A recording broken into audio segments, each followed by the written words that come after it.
राधे राधे भक्तों, क्या आपके जीवन में भी ऐसे पल आते हैं जब आप चीख चीख कर दुनिया को अपनी सच्चाई बताना चाहते हैं, लेकिन कोई आपकी सुनने वाला नहीं होता और आपको लगता है कि क्या मेरे साथ हुए अन्याय का कोई हिसाब नहीं होगा? अगर आपके भीतर भी ये तूफान उठ रहा है तो आज बस एक गहरी सांस लें, अपनी आंखें बंद करें और शांत हो जाएं, क्योंकि आज का ये संदेश सीधा आपके लिए है। चुप रहो, भगवान सब देख रहे हैं, तुम चिंता मत करो। संसार का ये एक बहुत ही कौवा सच है कि जब हम सीधे और सच्चे होते हैं तो दुनिया हमें कमजोर समझने लगती है।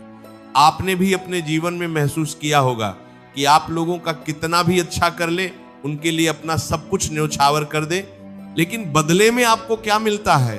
धोखा, अपमान, झूठे आरोप और पीठ पीछे रची गई साजिशें कभी कभी तो अपने ही इतने गहरे घाव दे जाते हैं कि इंसान अंदर तक टूट जाता है। उस समय मन में एक ज्वाला सी धधकती है कि मैं भी इन्हें इनकी औकात दिखाऊं, मैं भी ईंट का जवाब पत्थर से दूं, दुनिया के सामने इनका पर्दाफाश कर दूं।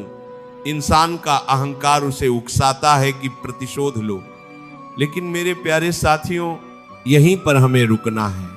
श्रीमद् भगवद गीता में भगवान श्री कृष्ण कहते हैं कि जो इंसान क्रोध और प्रतिशोध के वशीभूत होकर फैसले लेता है वह अंततः अपना ही विनाश करता है। जब आप कीचड़ में पत्थर मारते हैं तो छींटे आपके ही कपों पर आते हैं। इसलिए जब कोई आपके साथ बुरा करे तो अपनी जुबान पर ताला लगा लीजिए। आपका मौन आपकी कमजोरी नहीं बल्कि आपका सबसे बड़ा ब्रह्मास्त्र है। जब आप मौन धारण कर लेते हैं तो आपका मुकदमा सीधे उस परम पिता परमात्मा की अदालत में चला जाता है, जहां न कोई वकील होता है न कोई झूठा गवाह, वहां सिर्फ और सिर्फ न्याय होता है।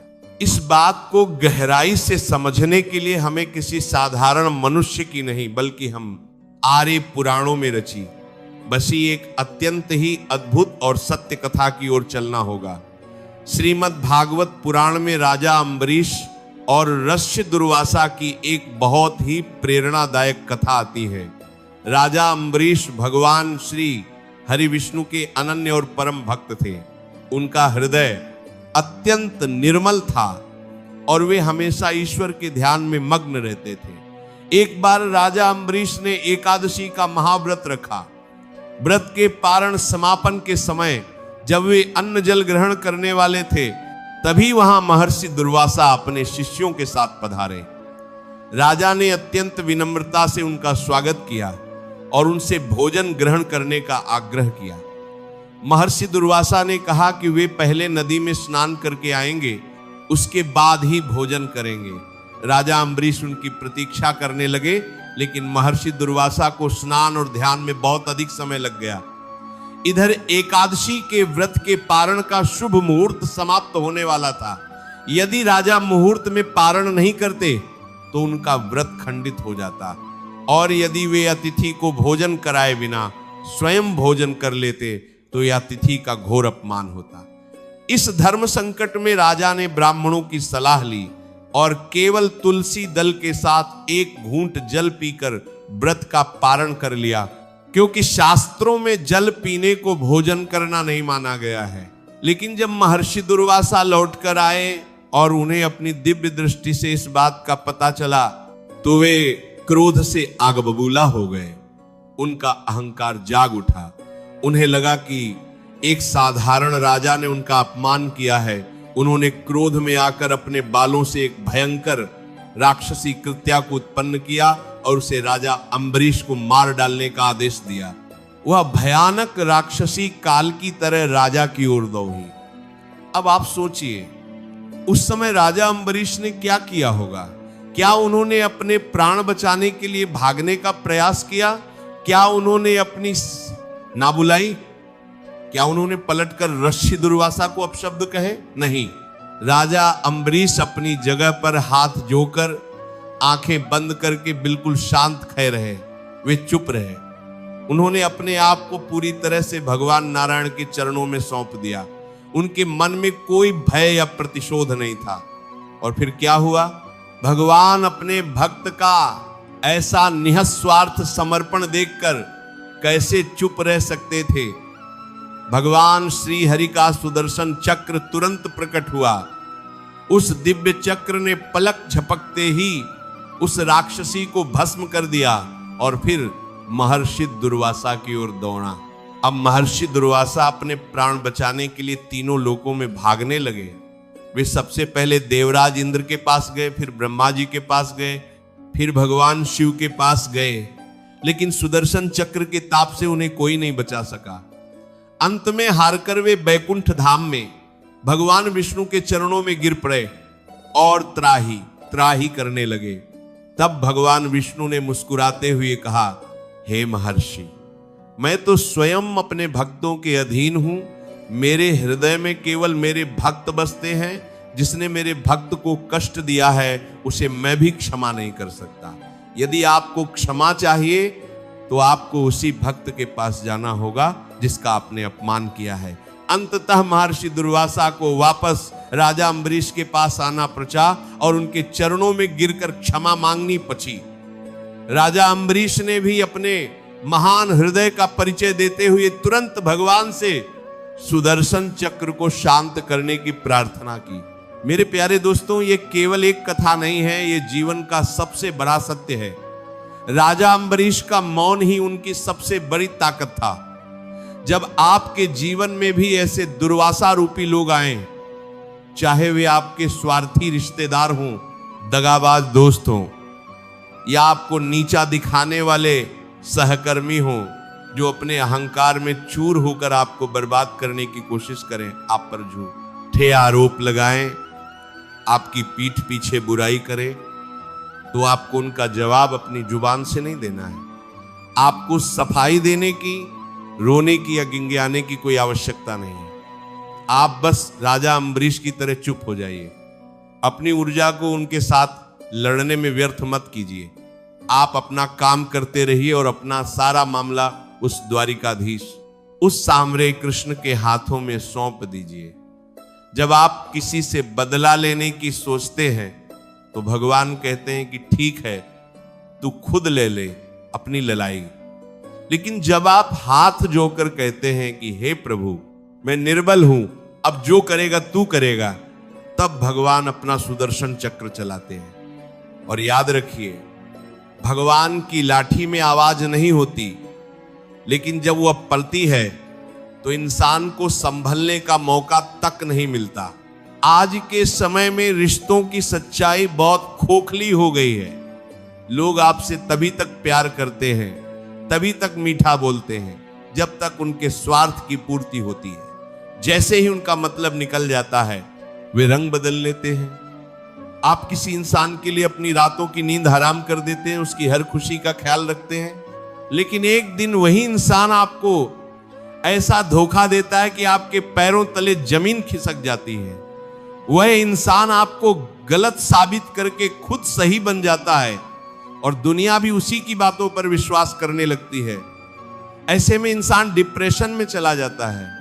उसे लगता है कि मेरी सच्चाई कोई क्यों नहीं देख रहा। लेकिन आप ये क्यों भूल जाते हैं कि वो ऊपर वाला, वो त्रिलोकीनाथ सब देख रहा है, वो आपके एक एक आंसू का हिसाब रख रहा है। महाभारत में जब शिशुपाल भरी सभा में भगवान श्री कृष्ण का अपमान कर रहा था, उन्हें गालियां दे रहा था, तब भी श्री कृष्ण चुप थे। वे बस मुस्कुरा रहे थे। लोगों को लगा कि शायद श्री कृष्ण डर गए हैं या उनके पास कोई जवाब नहीं है, लेकिन श्री कृष्ण तो गिनती गिन रहे थे।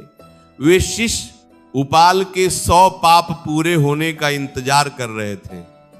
भगवान हमें सुधरने का मौका देते हैं, रस्सी को ढील देते हैं, लेकिन जैसे ही घड़ा भरता है, जैसे ही 100 पाप पूरे होते हैं, भगवान का सुदर्शन चल ही जाता है। इसीलिए अगर आपके साथ आज बुरा हो रहा है और सामने वाला इंसान मौज कर रहा है, तो उसे देखकर कोई ये मत सोचिए कि वो इतना बुरा करके भी खुश कैसे है। उसके पापों का घझा भी भर रहा है। कर्म और किस्मत का चक्र बहुत बलवान होता है। समय का पहिया जब घूमता है तो राजा को रंक और रंक को राजा बना देता है। जिसने आज आपको रुलाया है, एक दिन ऐसा आएगा कि उसे अपने किए पर खून के आंसू रोने पड़ेंगे। बस आपको धैर्य रखना है। धैर्य कोई कमजोरी नहीं है। धैर्य ये विश्वास है कि भगवान का समय हमारे समय से ज्यादा सटीक है। जब हम बीज बोते हैं तो अगले ही दिन उसमें फल नहीं लग जाते, उसे सींचना पड़ता है, समय देना पड़ता है। इसी तरह जब आप सच्चाई और ईमानदारी के रास्ते पर चलते हैं तो शुरुआत में आपको कांटे ही मिलते हैं, लेकिन अंत में जो सफलता, जो शांति आपको मिलती है उसे कोई छीन नहीं सकता। प्यार और मानवीय भावनाओं को कभी भी किसी सस्ते इंसान के चरणों में मत गिराइए। अगर किसी ने आपको छोड़ दिया है तो उसे जाने दीजिए, वो आपके लायक ही नहीं था। जो इंसान आपके आंसुओं की कद्र नहीं कर सकता, वो आपके प्रेम की कद्र क्या करेगा। अपनी कीमत को पहचानिए। आप उस ईश्वर की अनमोल रचना है। अपने मन के भीतर चल रहे उस युद्ध को आज ही समाप्त कर दीजिए। जो हो गया उसे भूल जाइए। जिसने जो किया उसे उसके कर्मों पर छोड़ दीजिए। आप अपने जीवन के उद्देश्य पर ध्यान केंद्रित कीजिए। सफलता की ऐसी ऊंचाइयों पर पहुंचिए कि जो लोग आज आपको देखना पसंद नहीं करते, कल वे आपको देखने के लिए तरस जाएं। और ये सब तभी संभव है जब आप शांत रहना सीखेंगे। मौन में ब्रह्मांड की सारी शक्तियां छिपी होती हैं। जब आप चुप रहते हैं तो आप भीतर से मजबूत होते हैं। आपकी ऊर्जा व्यर्थ की बहसों में नष्ट नहीं होती। याद रखिए, ईश्वर कभी किसी के साथ अन्याय नहीं करता। गीता में श्री कृष्ण ने स्पष्ट कहा है कि कर्मण्येवाधिकारस्ते मा फलेषु कदाचन। तुम्हारा अधिकार केवल कर्म करने पर है। फल की चिंता तुम मुझ पर छोड़ दो। तुमने अगर किसी के साथ अच्छा किया है तो वह अच्छा कर्म तुम्हारे खाते में दर्ज हो चुका है। सामने वाले ने तुम्हारे साथ बुरा किया तो वह उसका कर्म है, उसकी सजा उसे मिलेगी। तुम उसके बुरे कर्मों के कारण अपने अच्छे कर्म क्यों छोड़ रहे हो? तुम अपना स्वभाव क्यों बदल रहे हो? फूल का काम महकना है, चाहे उसे कोई मंदिर में सजाए या पैरों तले कुचल दे। तुम बस अपनी अच्छाई को मत छोड़ो। इस दुनिया में कोई किसी का सगा नहीं है। जब इंसान खाली हाथ इस दुनिया में आता है और खाली हाथ ही चला जाता है तो फिर यह मेरा तेरा, यह राग द्वेष किस लिए?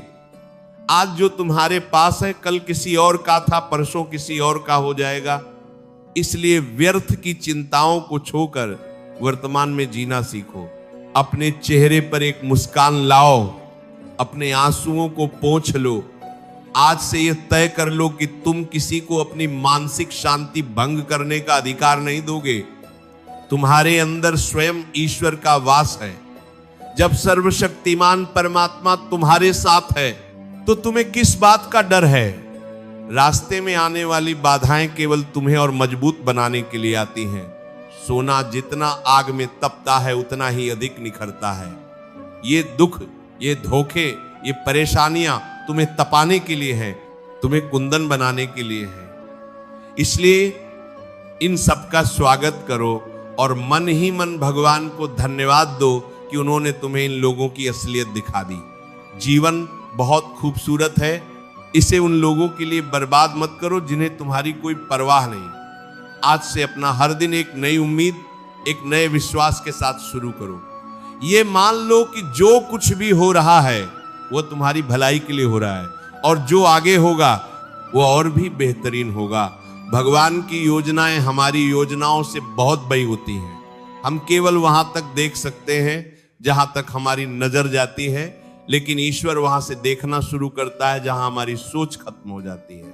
इसलिए उस परम पिता पर, उस बांके बिहारी पर अपना पूरा विश्वास रखो।